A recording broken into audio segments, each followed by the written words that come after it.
سلام آداب، میں سید سعید احمد۔ سختی اور نرمی، جہاں نرمی ہوگی وہاں کوئی عیب، کوئی خرابی پیدا نہیں ہوگی۔ نرمی رویے میں، نرمی برتاؤ میں، بات چیت میں نرمی، چہرے پہ مسکراہٹ، گفتگو میں اچھی بات، یہ وہ اوصاف ہیں، یہ جو کوالٹیز ہیں، یہ خوش قسمت انسانوں کے حصے میں آتی ہیں۔ اس کی مثال شہد کی مکھی جیسی ہے، جو پاک چیزیں کھا کر پاک چیزیں بناتی ہیں۔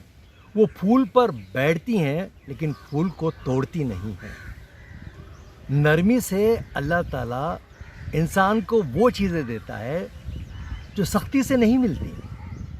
جن کا مزاج نرم ہوتا ہے لوگ ان کا استقبال کرتے ہیں، نگاہیں انہیں دیکھتی ہیں، ان کا انداز گفتگو، ان کی ادائیں لوگ پسند کرتے ہیں۔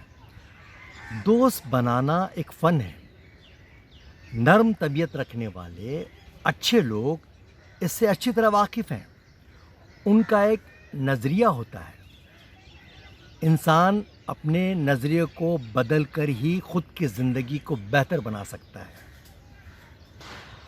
اصلیت کو دکھاوے پر حاوی ہونا چاہیے، نہ کہ دکھاوے کو اصلیت پر۔ اکثر لوگ یہ سوچتے ہیں کہ اگر میرے پاس اچھا دماغ ہوتا تو شاید میں اچھا انسان ہوتا۔ وہ یہ غور نہیں کرتا اگر وہ اچھی سوچ بنا لے گا تو اچھا انسان بن سکتا ہے، اپنا مقام پیدا کر سکتا ہے۔